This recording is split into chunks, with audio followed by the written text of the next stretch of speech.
Ce que je vais faire pendant le cours, c'est de organiser les choses en 4 ou 5 blocs euh, avec une progression chronologique dans ce que l'on connaissait des virus et aussi les développements technologiques qui ont permis d'avancer nos connaissances. Et au lieu d'avoir un cours sur les virus sont comme ceci, sont comme cela, ça c'était l'introduction de la virologie, et un cours sur l'histoire de la virologie à part, j'ai mélangé les deux. Et à chaque fois, dès lors qu'on commençait à comprendre telle ou telle chose sur les virus, là je vais faire une sorte d'aparté de la suite historique et chronologique, et je vais présenter quelques éléments de sciences fondamentales. Donc, on va commencer avec les premières observations, quand on commençait à pouvoir étudier les virus, fin 19e, début 20e siècle. Deuxième période de 1930 à 1960, on commence à être capable de cultiver, visualiser et isoler les virus. Troisième période, c'est fin des années 1950 en 1980. On commence à comprendre les mécanismes moléculaires de réplication des virus. Et 1980 à 2000, on va faire un zoom sur la découverte du VIH et on verra que c'est le début de l'utilisation des techniques de la biologie moléculaire en virologie. Et la dernière partie, ça sera la virologie moderne, avec une véritable révolution qui est apportée par les nouvelles technologies de séquençage. Donc le séquençage nouvelle génération. Donc ça, c'est le plan de cours.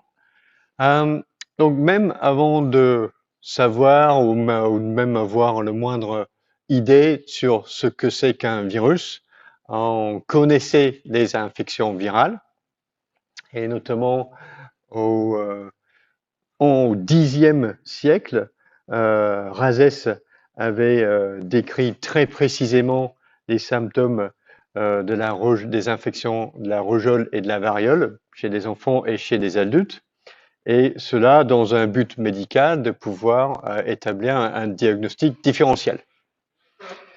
Parce que même si la rougeole c'est une infection dangereuse, la variole est beaucoup plus pathologique, donc c'était intéressant de pouvoir distinguer les deux. Donc, première description écrite d'une infection virale, ça date du Xe siècle. Donc on connaissait la variole dans le monde, sur le continent asiatique, eurasiatique et en Afrique depuis au moins le Xe siècle. Et évidemment, c'était une infection qui a fait rage et qui était à l'origine des premiers vaccins. Donc la vaccination a été développée par Edward Jenner au XVIIIe siècle. Et comme vous le savez sans doute, il s'agissait de prendre du matériel infectieux chez une lésion de la variole de la vache et de l'inoculer chez l'humain. Donc on provoquait une infection relativement peu pathogène et cela apportait ou induisait une protection contre la vraie maladie. Alors, un des problèmes avec ça, c'est comment produire le vaccin. Parce que c'est pas tous les jours qu'on a sous la main une vache atteinte de la variole de la vache, avec des lésions sur le pied de la vache. Donc, au début de la procédure de la vaccination, l'approvisionnement en vaccin, c'était vraiment problématique. Et au XIXe siècle, on a développé des techniques pour propager le vaccin chez les veaux. Donc ce que l'on faisait, c'était « Ah, mais qu'est-ce que c'est que ça ?» Donc ce que l'on faisait, c'était de inoculer du matériel infectieux sur le flanc d'un veau. Et on attendait, on voyait que le veau développait des lésions localement. Et à ce moment-là, on tuait l'animal et on récupérait la lymphe. Et ça, cette lymphe était enrichie en vaccin. On ne le savait pas, mais ce que l'on était en train de faire, c'était de propager un virus dans l'animal entier. Donc, lorsqu'on inoculait, on infectait l'animal avec le virus se met à se répliquer. Lorsqu'on a des lésions visibles, le virus a bien répliqué et a atteint et a provoqué une infection systémique chez la vache. Donc, on avait mis au point un système de propagation de virus chez l'animal entier, sans vraiment savoir ce qu'on faisait d'ailleurs. Alors, prochaine étape dans l'étude de la virologie, dans la virologie, c'était l'étude de la rage effectuée par Pasteur. Donc, à l'époque, ce que l'on savait, c'était que c'était une maladie transmissible. Donc, si on était mordu par un chien enragé, avait des forts risques de développer la rage et d'en mourir. Et Pasteur s'est donné comme objectif d'une part, isoler le germe responsable de la maladie, et d'autre part, de préparer un vaccin. Donc, il a commencé par un chien enragé. Il a extrait le cerveau, le tissu nerveux de ce chien, il l'a délité dans un bouillon, et puis il a inoculé dans le cerveau d'un lapin. Quelques jours plus tard, une semaine, 2 semaines plus tard, le lapin devient enragé. Donc, il a réussi à propager l'infection. Et s'il répète le processus, on peut réextraire le cerveau, le tissu nerveux de ce deuxième lapin et le réinoculer à un autre lapin et on peut passer le virus à plusieurs reprises. Alors, donc, OK, il a réussi à propager l'infection, mais lorsqu'il regardait dans les tissus des animaux infectés, il était impossible de visualiser des bactéries dans les cerveaux de ces animaux. Et en plus, lorsqu'il inoculait dans un bouillon de culture, il était impossible de cultiver le moindre microbe. Donc, pour qualifier cet agent pathogène, Pasteur a utilisé le mot virus, mais qui était déjà courant dans la littérature médicale du 19e siècle. Ce n'était pas vraiment Pasteur qui a inventé le mot, mais il a utilisé ce terme pour qualifier un agent infectieux qu'il n'arrivait pas à visualiser ni à cultiver. Donc juste quelque chose de insaisissable en quelque sorte. Alors, la vaccination anti-allergique était un succès, mais la vraie avancée dans la virologie vient avec une première technologie qui est simplement la filtration, qui était inventée par Charles Chamberlain, qui a mis au point les filtres Pasteur-Chamberlain en 1884. Et ce filtre-là est composé d'une sorte de gaine en métal et un tube en céramique. Et le céramique comprend les pores d'un diamètre d'environ 0,1 micromètre. Donc lorsqu'on passe un liquide à travers ce filtre, toutes les bactéries sont retenues sur le filtre et ce qui passe à travers est stérile. Donc c'était inventé comme une technique de stérilisation pour purifier l'eau, par exemple. Alors, des chercheurs qui travaillaient sur une maladie des plantes, la maladie du mosaïque du tabac, ont eu l'idée géniale d'essayer de passer le filtre de plantes malades à travers un extrait de feuilles de plantes malades à travers un filtre de Chamberlain. Donc, ce qu'ils ont fait, c'était qu'ils avaient des feuilles des plantes malades avec des lésions visibles. Ils les prennent, ils délitent dans un milieu liquide, ils passent ça à travers le filtre de Chamberlain et ils obtiennent un extrait filtré.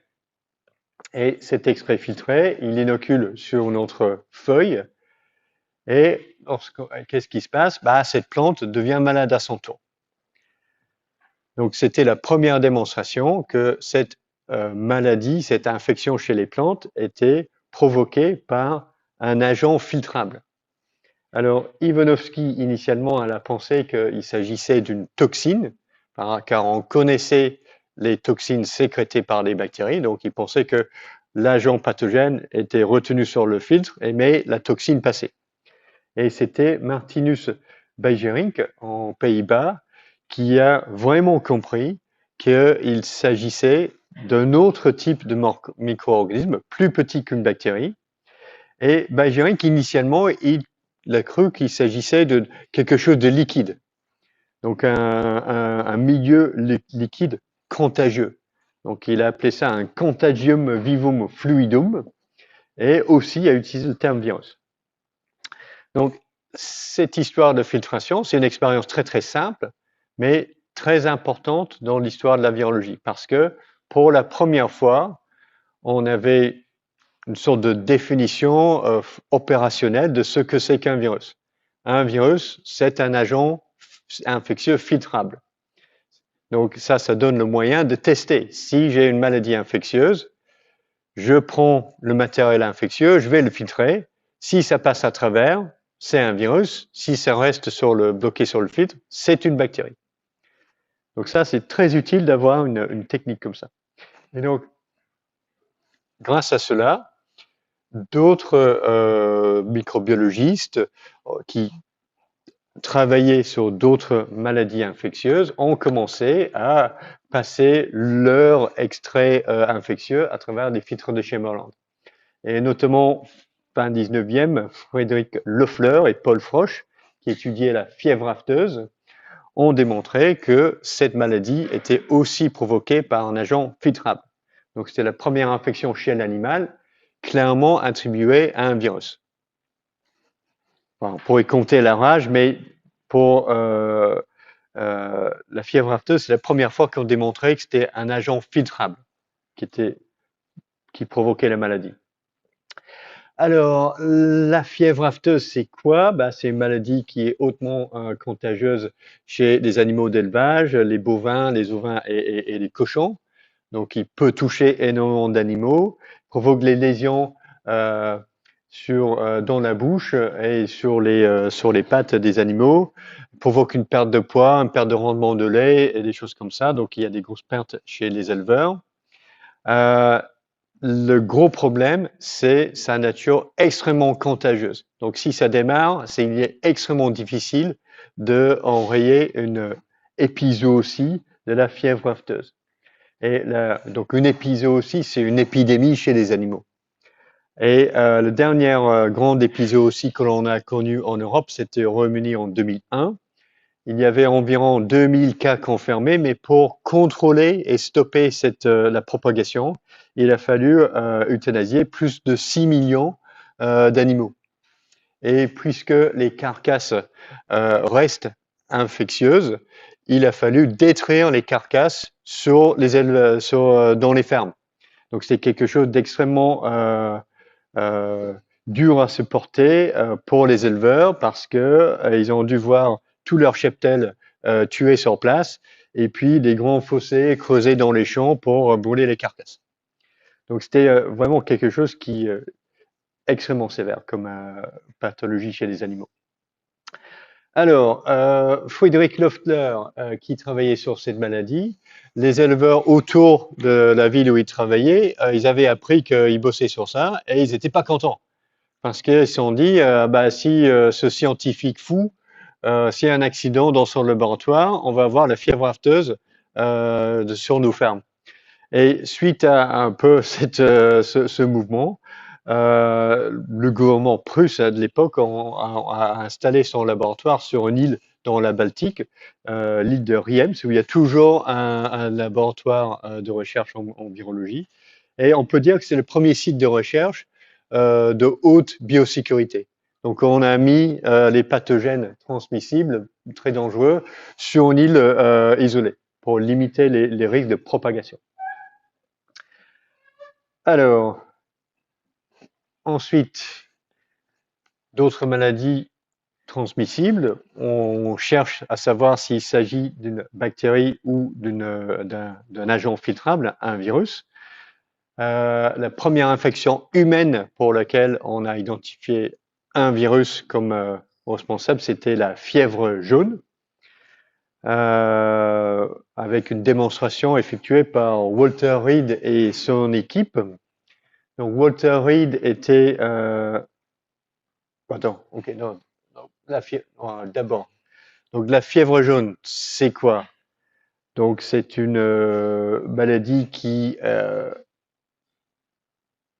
est caractérisée d'abord par des fièvres, douleurs musculaires, fatigue, syndrome un peu grippal.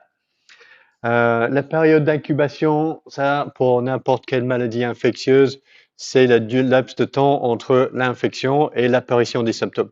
Donc 3 à 6 jours après avoir été piqué par un moustique, on commence à être un peu malade. Alors, dans 85% des cas, on a ce syndrome grippal et ensuite ça va mieux au bout d'une semaine.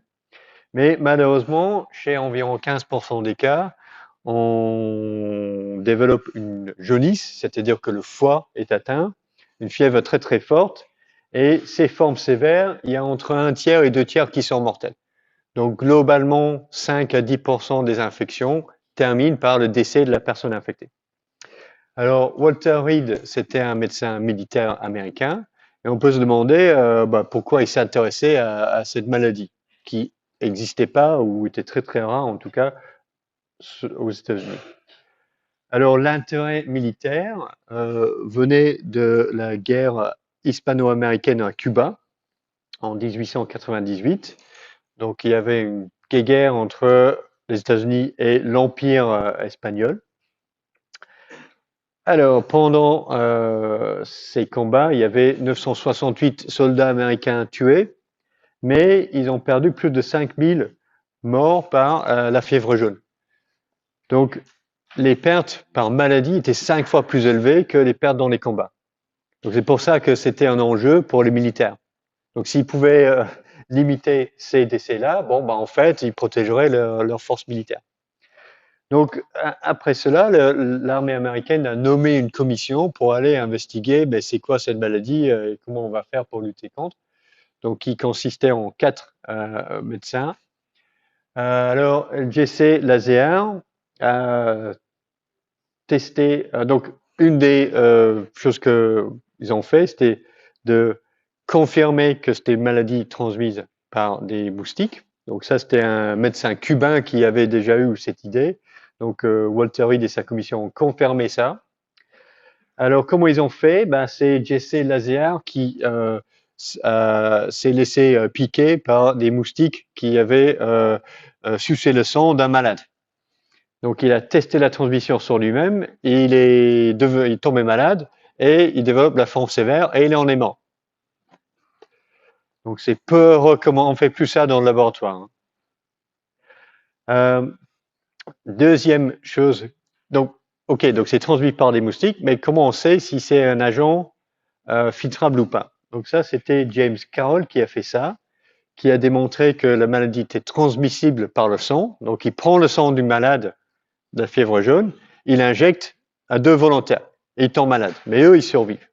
Ensuite, il prend le sérum filtré, il injecte ça, et les gens tombent malades. Conclusion, c'est un agent filtrable, c'est un virus qui provoque cette maladie et pas une bactérie. Donc ça, c'était première infection humaine imputable à un virus. Alors, pendant ce temps-là, on a le débat qui continue sur est-ce que les virus sont de nature liquide ou particulière? Et c'est un peu en même temps qu'il y a le débat en physique sur la nature de la lumière. Est-ce que c'est une onde ou est-ce que ce sont des particules? Donc en virologie, on avait cette sorte de débat. Notre agent filtrable, est-ce que c'est des petites particules ou est-ce que c'est quelque chose qui est totalement diffusé, dissous dans le liquide? Et avec Baijering qui pense qu'il s'agit de quelque chose de fluide, et Loeffler et Frosch qui pensent que c'est plutôt des petites particules qui passent à travers le filtre. Alors, la personne qui tranche un peu la question, c'est Dimitri Ivanovski.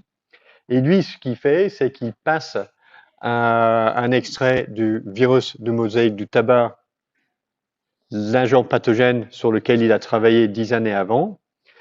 Il passe l'extrait infectieux pendant 36 heures sur le filtre pendant 36 heures et il prélève les petits échantillons de filtrant à différents temps.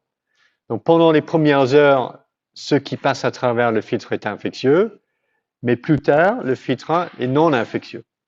Et l'interprétation que donne Ivanovski, c'est qu'au début, les pores du filtre sont tout propres, donc les petites particules peuvent passer à travers, mais au fur et à mesure que l'on passe notre extrait infectieux sur le filtre, on a des particules qui vont se loger dans les pores et petit à petit, ils vont bloquer le filtre. Donc de liquide, il peut encore passer, des molécules d'eau, ça passe encore, mais des particules restent bloquées sur les pores. Et donc, c'est une observation qui est favorable à l'idée que les virus sont des particules mais d'une taille plus petite que le diamètre du pore. Alors, une autre contribution à ce débat particules ou liquide vient d'une toute autre source, une toute autre direction. C'est l'étude des virus qui infectent les bactéries, qui ont été identifiés en parallèle et de façon indépendante par Frederick Twort en Angleterre et Félix Derel, microbiologiste franco-canadienne. Et tous les deux, ils avaient identifié quelques extraits qui étaient capables de tuer les bactéries.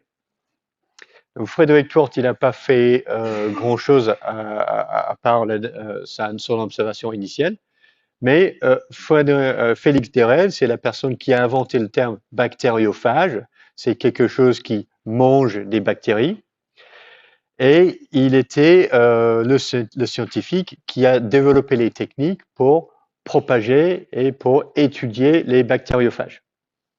Alors, il a inventé la phagothérapie, c'est-à-dire l'idée qu'on pouvait soigner les infections bactériennes en donnant un bactériophage aux personnes malades. Et il a développé la technique de plage de Lise qui a permis de quantifier et isoler de façon pure une particule, enfin, un virus ou un bactériophage. Et donc, une plage de Lise, c'est une sorte de trou translucide dans un tapis uniforme de bactéries. Et on obtient ce type d'image lorsqu'on dilue notre suspension de bactériophage suffisamment pour qu'on sépare une particule infectieuse. Donc, l'interprétation qui est donnée par Félix Derel, c'était de dire, voilà, une plage de Lise que je vois sur ma boîte de bactéries, c'est provoqué par une particule virale infectieuse. Donc, ça confirme la nature particulière d'un virus. Ce n'est pas un liquide, ce sont des petites particules infectieuses. Alors, ça, c'était une avancée vraiment très importante en virologie parce que ça nous permet de quantifier combien j'ai de particules virales infectieuses dans un échantillon. Et on peut aussi prélever une plage de Lise. C'est comme en bactériologie, c'est-à-dire en bactériologie, c'est important de piquer une colonie isolée. C'est ce qui nous donne une culture pure. Pour les virus, c'est la même chose. Si on prélève une plage de Lise, on peut propager ce virus et c'est une culture pure de virus. Donc, super important. Donc, on va s'attarder un petit peu sur cette technique de plage de Lise, comment ça marche. Donc, ce que l'on fait pour effectuer ce type de manip, c'est on va mélanger dans le même tube à essai notre échantillon attitré qui comprend des bactériophages, des bactéries non infectées et un milieu de culture avec une gélose molle, c'est-à-dire elle est liquide à 45-50 degrés, mais la géleuse va prendre lorsqu'il se refroidit. Donc on mélange notre gélose molle, bactéries et phages, et on le coule sur une boîte de pétri. Ensuite, lorsque la gélose se refroidit, elle va prendre et elle va se solidifier. Et donc, on a des bactéries, et de temps en temps, les bactériophages, c'est mon petit truc rouge là, ça c'est mon bactériophage, vont être pris dans la gélose. On met ça dans l'incubateur. Ce qui va se passer, c'est que les bactéries non infectées vont pousser et former un tapis uniforme de bactéries partout dans la gélose. Mais notre bactériophage ici va infecter une bactérie qui est juste à côté d'elle ou de lui. Ensuite, ce qui va se passer, c'est que notre bactérie infectée va exploser et libérer des phages, des bactériophages infectieux tout autour. Mais à cause de la gélose, ces bactériophages ne pourront pas aller très très loin. Donc, ils peuvent juste infecter les bactéries qui sont à proximité. Et ces bactéries-là seront lysées à leur tour. Et lorsqu'on prend la boîte, on observe un trou dans la gélose. Voilà, comme ça, que l'on peut voir à l'œil nu. Et donc, si on compte ces plages de lyse, on a un dénombrement. Donc ça, c'est vraiment astucieux. Donc, on a un système qui nous permet de,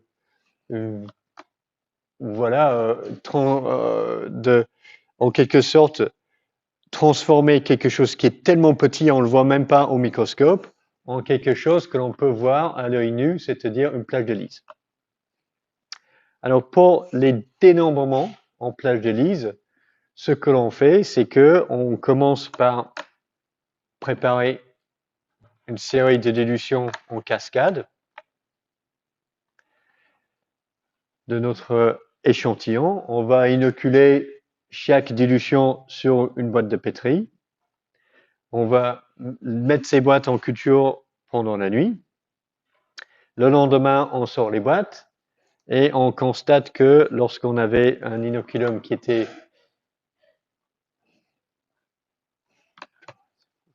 peu dilué, toutes les bactéries sont lysées. Lorsque notre inoculum est très très dilué, il n'y a plus de particules infectieuses qui restent.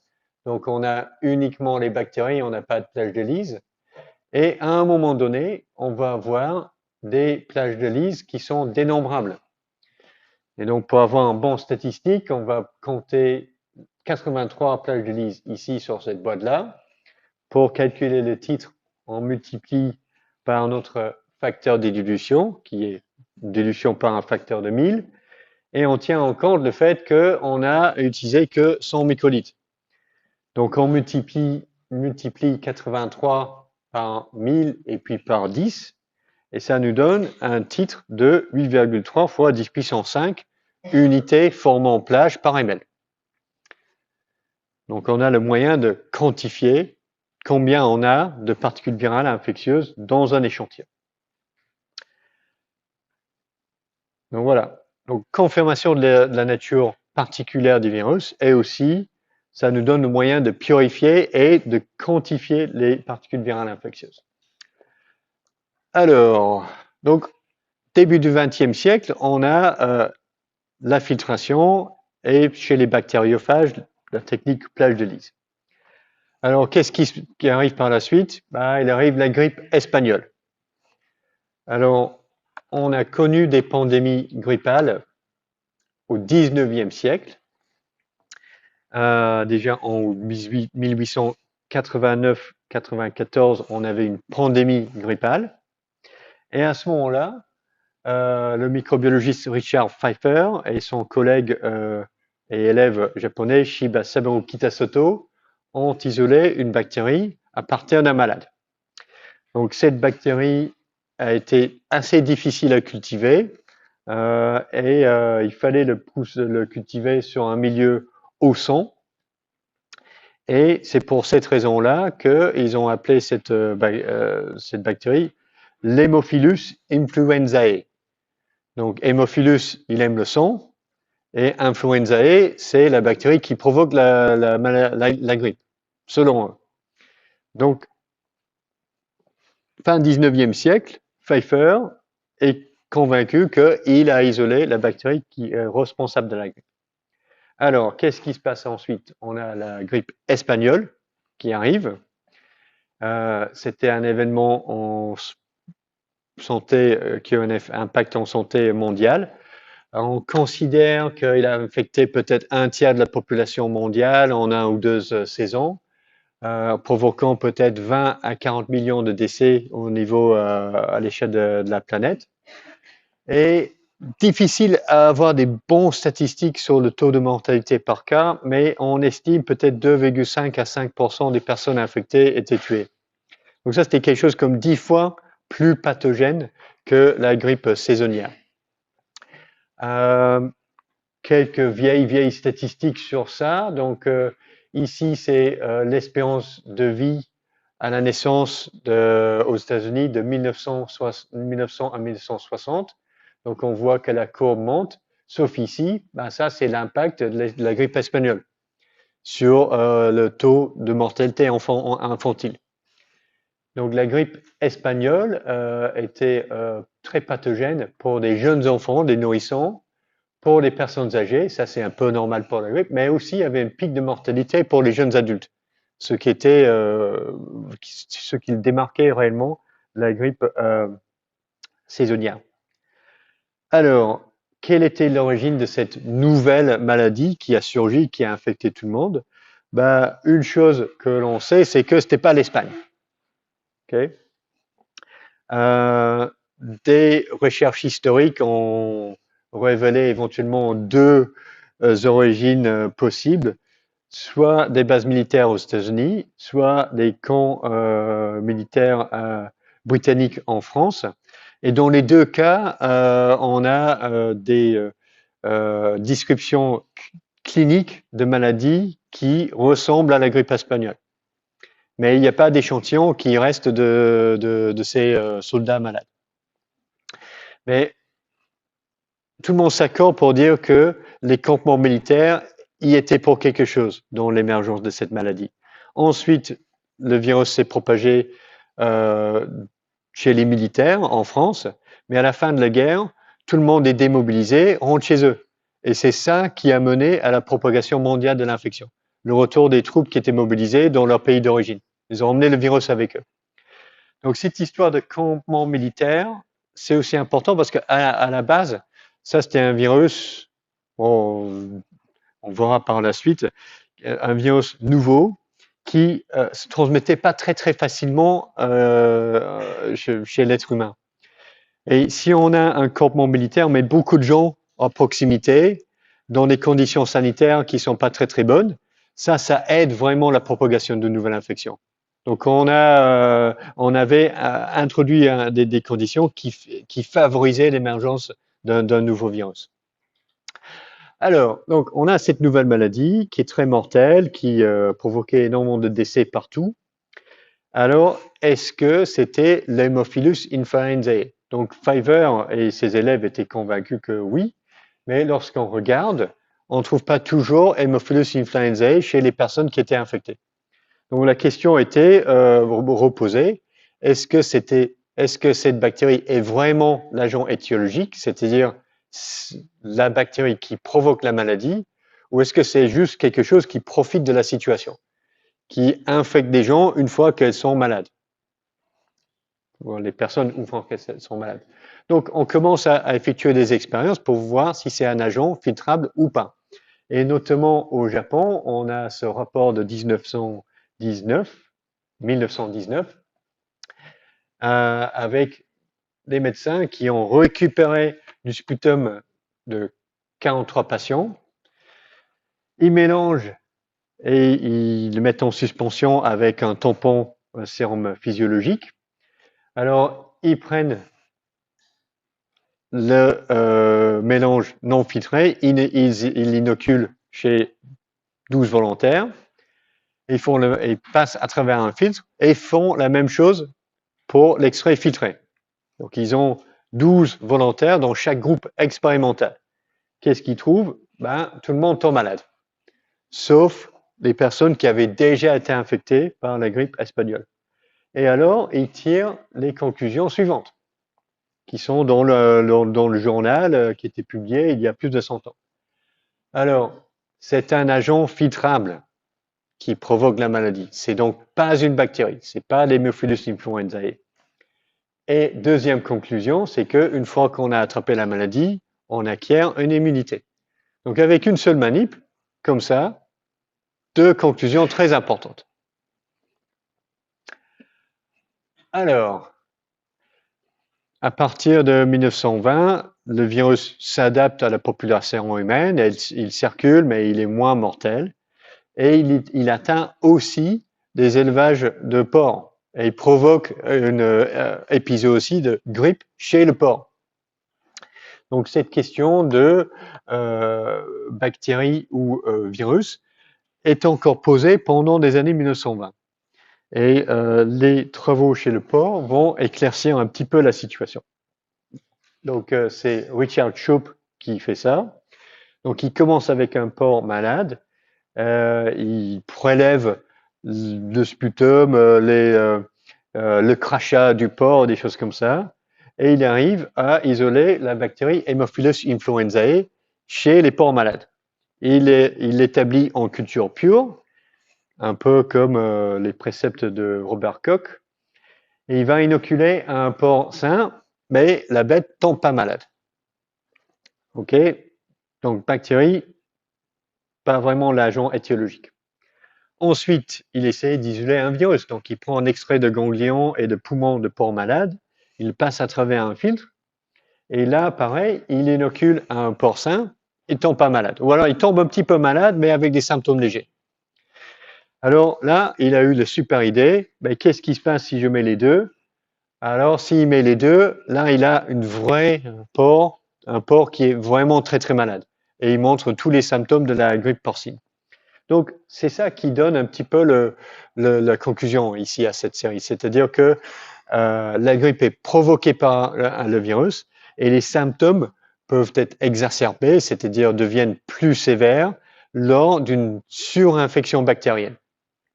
Et c'est ça qui a provoqué beaucoup des décès provoqués par la grippe espagnole. OK. Donc, on arrive en 1930. Donc, ça, c'était les premiers travaux en virologie. Qu'est-ce qui se passe en 1930? Ben, ce qui va se passer, c'est qu'on va commencer à développer des nouveaux systèmes pour propager et cultiver les virus. C'est-à-dire que pour tous les virus chez les animaux et les plantes, jusqu'en 1930, les seuls systèmes que l'on avait pour propager le virus, c'était un organisme en entier. Donc, comme les lapins pour Pasteur avec la rage, comme les plantes, les plants entiers pour l'étude du virus du mosaïque du tabac. Et pour les bactériophages, on avait les cultures de cellules bactériennes. Alors, donc, pour les virus chez les animaux et les plantes, c'est compliqué, ça. Donc, l'avancée technique que l'on a, c'est l'utilisation des œufs fécondés ou œufs embryonnés pour cultiver les virus. Et ça, c'est un Américain, Ernest Goodpasture, qui était le premier à inoculer, par exemple, le virus de la vaccine dans un œuf fécondé. Et il a vu que le virus était capable de se répliquer et il pouvait récupérer du virus dans l'extrait de l'œuf après la réplication du virus. Et donc là, il a développé cette technique. Pourquoi? Pour avoir une meilleure procédure pour préparer le virus ou le vaccin contre la variole. Parce que jusqu'aux années 1920, on utilisait cette technique de propagation sur le flanc d'un veau. Et donc lui Goodpasture, il dit, mais si on utilise des œufs embryonnés, on peut en avoir autant qu'on veut, et ça va nous permettre d'avoir un système standardisé pour la production de ce vaccin. Donc à partir de là, d'autres chercheurs, et notamment de son équipe, ont commencé à essayer de propager différents virus sur des œufs fécondés. Et donc, il devient possible de cultiver des virus en dehors d'un organisme entier. Donc ça, c'est une avancée importante. Donc, des chercheurs ont essayé et ont réussi à isoler certains virus chez des animaux en utilisant ce système. Notamment, on a cultivé et on a isolé le virus de la grippe pour la première fois grâce à ce système. Et c'est ce qui a permis de développer les premiers vaccins inactivés contre la grippe. Et d'ailleurs, le vaccin contre la grippe saisonnière qu'on peut avoir tous les ans est toujours produit dans ce système-là. En tout cas, ça dépend du fournisseur, mais c'est toujours un système utilisé à l'échelle industrielle. On a aussi réussi à propager le virus de la fièvre jaune sur des œufs fécondés. Et grâce à une série d'expériences assez astucieuses, on a réussi à développer une souche du virus de la fièvre jaune qui était atténuée. C'est-à-dire la souche où le virus était toujours capable de infecter des cellules dans un œuf embryonné et aussi chez nous, mais il a perdu son caractère fortement pathogène. Et là, c'est la souche 17D qui a été utilisée et qui est toujours utilisée comme vaccin contre la fièvre jaune. Donc, si vous allez voyager dans un pays endémique pour la fièvre jaune, on va vous recommander de vous faire vacciner. Et c'est cette souche-là, développée dans les années 1930, qu'on utilise toujours pour le vaccin. Donc, avec des œufs fécondés, on commence à pouvoir cultiver et vraiment à isoler des virus chez les virus infectant des animaux, des humains. Et aussi, à la fin des années 1930, on développe des techniques qui permettent de visualiser des virus. Et cette technique, c'est la microscopie électronique, développée en Allemagne par Max Knoll et Ernst Ruska. Et les premières images des virus ont été obtenues par Helmut Ruska, le petit frère de Ernst, qui a pris des photos des particules virales en 1938. Alors, ces instruments ont été exportés. Il y a un certain nombre de centres américains qui ont réussi à en acheter avant le début de la Deuxième Guerre mondiale. Et aux États-Unis, c'est Thomas Anderson et ses collègues qui commencent à obtenir des images de plusieurs virus. Et tout ce type de recherche est stoppé en Allemagne à cause de la guerre. Donc ici, par exemple, c'est une image tirée d'une publication de 1942 où on voit pour la première fois un bactériophage. Donc on a une sorte de tête ronde ici et on devine une sorte de queue qui part par là. Et on a la taille de la particule virale. Ça, c'est une échelle qui est 100 nanomètres. Donc on peut visualiser pour la première fois les particules virales. Alors, avec la microscopie électronique, on commence à prendre des photos des différents types de virus et on constate qu'en gros, on a deux types de morphologie chez les virus.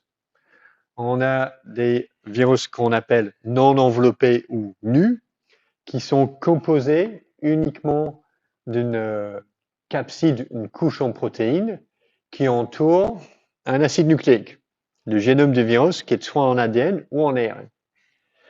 À côté de ça, on a des particules virales qui sont enveloppées, et là, on a une nucléocapside à l'intérieur, entourée par une bicouche lipidique qui forme l'enveloppe.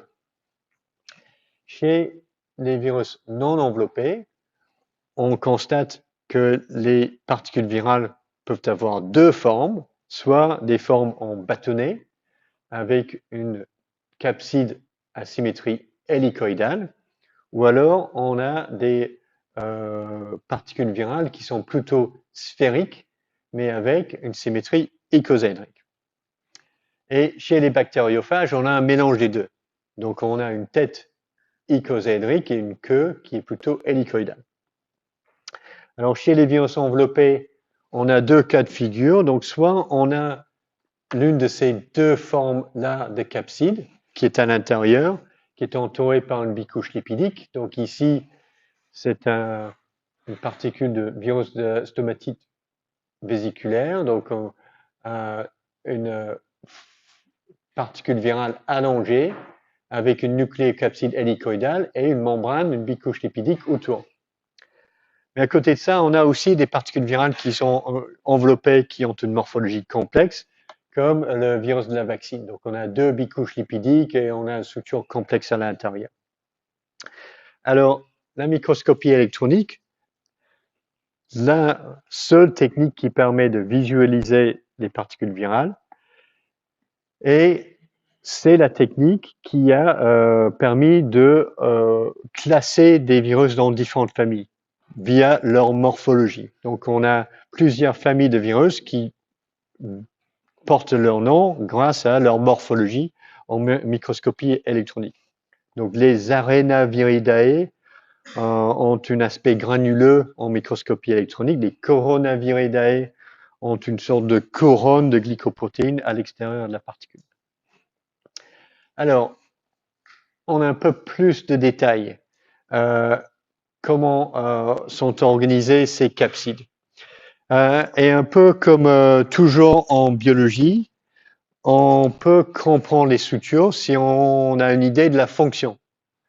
Et la fonction de la capside, c'est quoi chez un virus?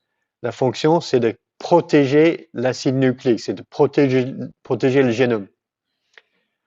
Parce qu'une molécule d'ARN ou d'ADN tout seul, libérée dans la nature, ça ne va pas durer très longtemps. Donc l'idée, c'est que la protéine de capside va entourer l'acide nucléique viral et le protéger. Donc chez les nucléocapsides hélicoïdales, l'idée de base, c'est que j'ai une molécule d'ARN ou d'ADN, c'est un long polymère linéaire. Donc si je veux le protéger, je vais mettre des centaines de copies d'une protéine qui vont former une spirale qui entoure mon acide nucléique. Et petit à petit, le spirale va couvrir et totalement protéger tout l'acide nucléique. Donc ça, c'est le principe de base des capsides à symétrie hélicoïdale. Donc on a, par exemple, ça, c'était bien identifié pour la première fois encore chez le virus du mosaïque du tabac. La particule virale est comme ça en microscopie électronique. Donc c'est un long bâtonnet composé de une molécule d'ARN génomique et des milliers de copies d'une protéine de capside. Et la protéine de capside forme une sorte d'anneau, et lorsque cet anneau interagit avec l'acide nucléique viral, c'est ça qui va démarrer la polymérisation en spirale des protéines virales. Et les protéines virales vont entourer, encapsider le génome viral. Donc, ce type de particules virales, un virus non enveloppé à capside hélicoïdale, est très très fréquente chez les virus des plantes. On a beaucoup de virus des plantes avec cette architecture. Chez les virus des vertébrés, les nucléocapsides hélicoïdales, on les retrouve uniquement chez les virus enveloppés. Donc, par exemple, ici, c'est le virus de la rougeole. Donc, on a l'enveloppe ici, et à l'intérieur, on a des sortes de filaments. Ça, c'est la nucléocapside. Ça, par exemple, c'est le virus Ebola, et on voit qu'on a des particules allongées. La nucléocapside qui forme des bâtonnets est entourée d'une bicouche lipidique. Donc ça, c'est le principe de base chez les virus, chez les capsides hélicoïdales. Il y a un problème avec ça pour les virus. C'est-à-dire que si on veut évoluer son génome et ajouter plus de gènes et avoir un génome plus complexe, ça va être un problème. Parce que pour le virus de mosaïque de tabac, le génome, ça fait 5,5 kilobases à peu près. Et ça nous donne déjà une particule qui est assez longue. Si je commence à ajouter des gènes dans mon génome, ça va me donner une particule qui est de plus en plus longue et elle va perdre de la stabilité. Donc cette architecture impose une contrainte sur la taille des génomes viraux. Et la solution, ou une autre forme qui est évoluée, c'est de considérer non pas l'acide nucléique comme quelque chose qu'on va s'étendre en 2 dimensions, mais comme un fil de laine que l'on peut replier en 3 dimensions pour faire une sorte de pelote. Et ça, on va le mettre à l'intérieur d'une capside protéique en 3 dimensions.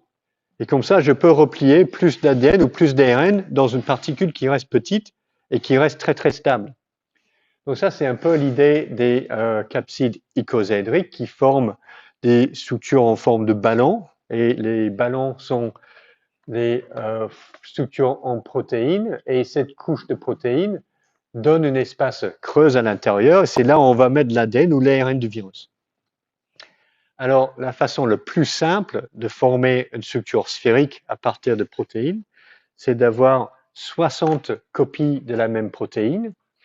3 copies de la protéine vont former une face triangulaire et 20 faces triangulaires, c'est ce qui définit un icosaèdre. Donc, c'est pour ça qu'on appelle ça la symétrie icosaédrique. Alors, chez les capsides icosaédriques qui sont plus grandes, on a un peu plus de protéines et une architecture un peu plus complexe, mais à chaque fois, on peut imposer cette structure icosaédrique sur nos particules virales. Alors, pour la discussion structure des particules virales, on revient sur les fonctions élémentaires des différentes éléments des différentes parties de la structure. Pour la capside, la fonction primordiale, c'est de protéger le génome viral. Chez les virus non enveloppés, ce sont les protéines de capside qui sont responsables de la fixation, l'attachement et l'entrée aux cellules hôtes. Chez les virus enveloppés, ce que l'on a en termes de structure, c'est qu'on a une nucléocapside à l'intérieur, on a une enveloppe bicouche lipidique à l'extérieur et des fois des protéines qui sont entre les deux. Tout virus enveloppé doit comprendre une ou plusieurs glycoprotéines d'enveloppe. Et ces glycoprotéines d'enveloppe sont essentielles pour infecter les cellules. Les protéines qui sont entre la nucléocapside et l'enveloppe, on les appelle soit les protéines de matrice ou de tégument, et ces protéines ont des fonctions un peu variables. Ok, donc là c'est le moment pour moi de faire une petite pause et je vous propose cette question-là, un peu sur les structures des particules virales. Donc je vais démarrer la question.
Ok, pas mal de réponses. Donc, c'est ce que vous pensez. Alors, tous les virus enveloppés comprennent au moins une glycoprotéine d'enveloppe. C'est vrai. C'est une structure essentielle pour les virus enveloppés. Question 3 également, la fonction primordiale de la capside est de protéger le génome viral. C'est vrai. C'est correct. Question 2, la capside d'un virus est composée soit de polysaccharides, soit de polypeptides. C'est faux. C'est toujours en protéines. Donc ça, c'est important à connaître. Et la question 4, les virus nus sont plus résistants aux détergents que les virus enveloppés. C'est vrai, ça. C'est vrai. Donc personne l'a eu. Et on va essayer de comprendre pourquoi c'est vrai. Donc c'est pour ça que j'ai dessiné ici un virus nu, non enveloppé, et un virus enveloppé. Ici, c'est la membrane d'une cellule que mon virus va infecter. Et sur la cellule, j'ai des récepteurs au virus. Donc, ce qu'on avait dit, c'est chez les virus non enveloppés, c'est les protéines de capsides qui vont interagir avec le récepteur et permettre l'entrée du virus. Tandis que chez les virus enveloppés, ce sont les glycoprotéines d'enveloppe qui vont se fixer sur le récepteur et permettre l'infection de la cellule. Alors, un détergent, est-ce qu'il va être capable de dissoudre la bicouche lipidique ici? Une bicouche lipidique, c'est formé de gras. Si vous êtes là en train de faire votre vaisselle à la maison, vous mettez un peu de liquide vaisselle, ça dissout le gras, n'est-ce pas? Il y a personne qui fait la vaisselle ici à la maison. Vous êtes quoi là? C'est les parents? C'est votre maman qui fait ça? Donc oui, la réponse est oui. Si je mets un détergent ou du savon, ça va dissoudre la bicouche lipidique. Et donc, je vais détacher les glycoprotéines d'enveloppe. Toute l'enveloppe, ça va s'envoler. On aura peut-être la nucléocapside qui reste, mais chez les virus enveloppés, cette capside-là, il ne peut pas interagir avec le récepteur. Donc, ma particule virale, elle devient non infectieuse. Tandis que mon virus nu, non enveloppé, je traite avec un détergent, ça va peut-être le nettoyer un petit peu à la surface, il sera tout propre, mais elle sera toujours infectieuse parce que c'est les protéines de capside qui interagissent avec le récepteur. Donc c'est pour ça que la réponse à la question 4 est oui, c'est vrai. C'est une observation générale.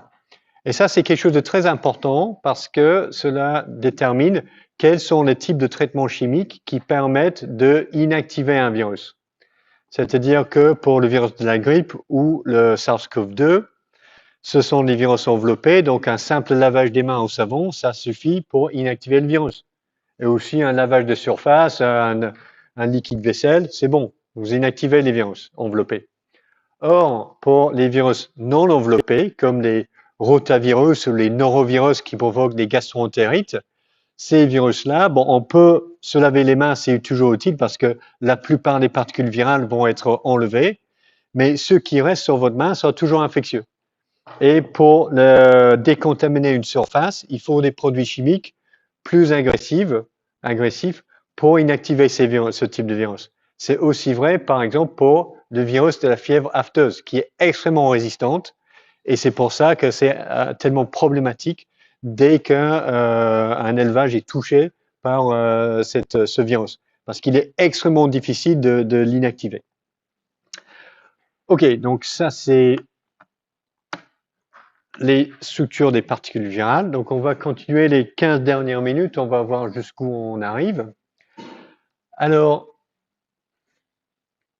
avec les œufs fécondés, on arrive à propager des virus dans un système plus simple. Avec la microscopie électronique, on arrive à visualiser les virus et à comprendre leur structure. Une autre avancée technique importante était la purification des virus via l'ultracentrifugation.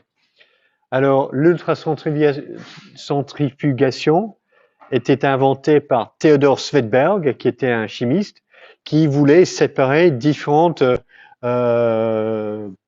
structures chimiques à l'échelle microscopique ou à l'échelle du nanomètre.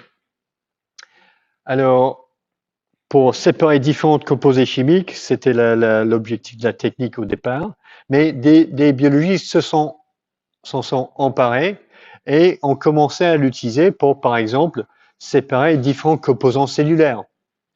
Donc les mitochondries, le noyau, etc. Et en 1951, c'est un chercheur américain, Myron Brack, qui développe une technique pour purifier les particules virales par l'ultracentrifugation sur gradient.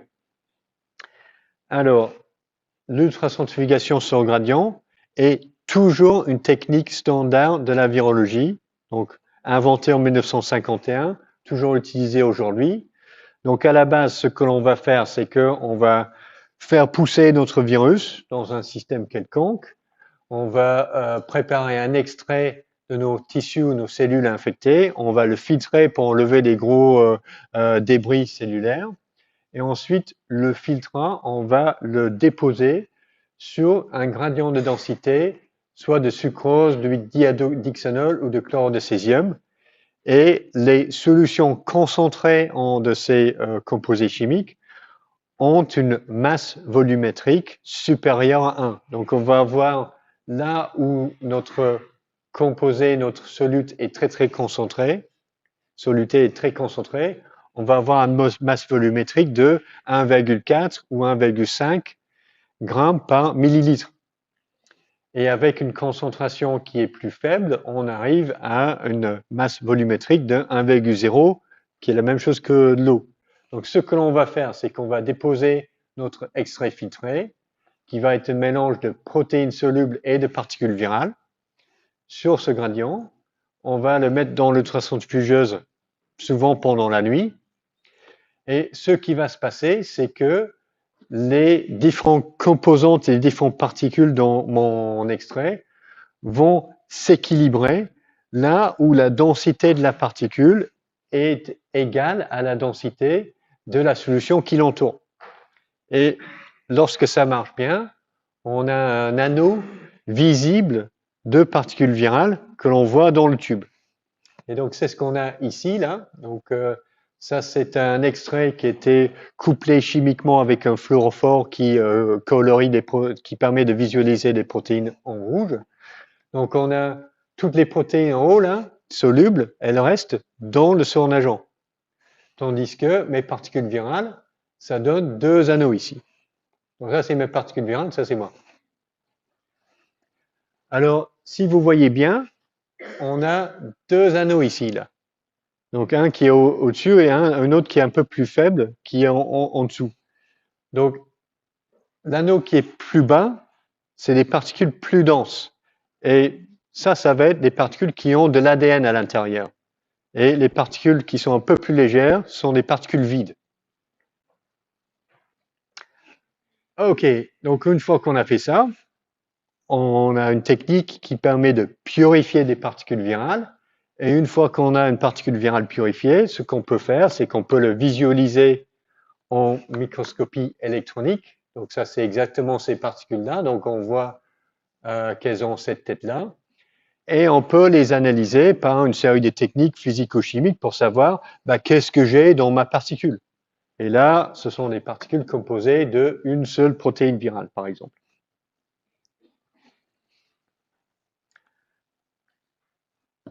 Alors, pour cette bloc 1930-1960, la dernière avancée technique importante, c'était le développement de la culture cellulaire. Et c'est ce qui a permis, pour la première fois, de propager des virus, des animaux, dans un système simple. Et donc, ça, c'était Enders et Weller qui ont propagé le virus de la poliomyélite en culture cellulaire, en culture tissulaire. Et c'est cette avancée qui leur a valu le prix Nobel en 1954. une fois qu'on a réussi à faire ça, donc on a pu propager différents virus, le virus de la poliomyélite, le virus des herpès simplex, le virus de la vaccine, en culture cellulaire. Et c'est ça qui a permis la production du vaccin anti-poliomyélitique injectable dès 1955. Alors, deux avancées techniques essentielles pour que cette technique devienne applicable pour tout le monde. La première, c'est l'obtention et la caractérisation des premiers antibiotiques. La pénicilline en 1939 et la streptomycine en 1943. Donc, si vous tentez de cultiver des cellules sans antibiotiques, c'est extrêmement difficile parce que la culture se contamine facilement par les bactéries. Et encore aujourd'hui, en culture cellulaire, les conditions standards, c'est avec un mélange cellules, milieu de culture de cellules, supplémenté en pénicilline et streptomycine. On n'a pas changé des antibiotiques en 70 ans. On utilise toujours les mêmes. Deuxième avancée technologique importante, l'obtention des lignées cellulaires humaines immortalisées. Et ça permet ça facilite énormément des choses parce qu'on n'a pas besoin de redémarrer une lignée cellulaire à partir de cellules primaires. Donc, si on a une lignée immortalisée, on peut travailler beaucoup plus facilement. Alors, une autre chose qui est permise par la culture cellulaire, c'est d'adapter les techniques qui avaient déjà été mises au point pour les bactériophages aux virus des animaux. C'est-à-dire que, par exemple, en 1952, Renato Dulbecco a développé une technique de isolement de virus par plage de Lise en culture cellulaire. Donc pareil, ça c'est encore une image que j'ai récupérée de la publication de 1952. Donc c'est en noir et blanc, c'est pas si facile de voir que ça, mais on peut apercevoir ces grilles foncées ici, et de temps en temps on voit des taches rondes un peu plus claires. Donc ça, c'est une plage de Lise, et d'ailleurs, je ne me souviens pas exactement quel virus c'est. Ah, j'ai pas noté non plus. Donc, comme pour les bactériophages, une plage de Lise en culture cellulaire dérive d'une seule particule virale infectieuse. Et pour la première fois, il devient possible d'obtenir une culture pure des virus des animaux. D'accord? Tandis qu'avec la propagation dans les œufs fécondés, on a toujours une sorte d'extrait qui comprend des dizaines de milliers de particules virales infectieuses. Et on propage ça d'un œuf à l'autre.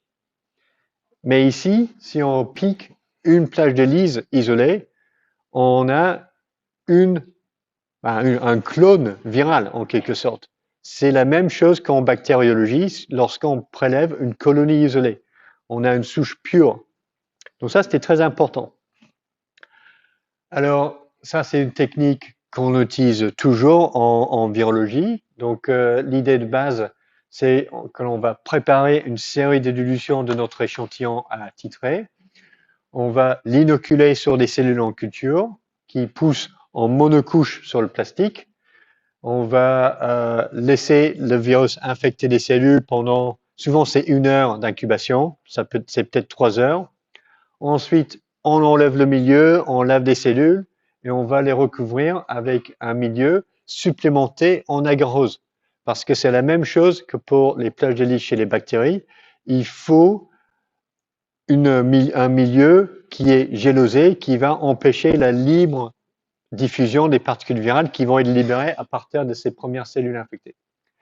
Alors ensuite, on met notre boîte ou notre plaque dans l'incubateur pendant plusieurs jours.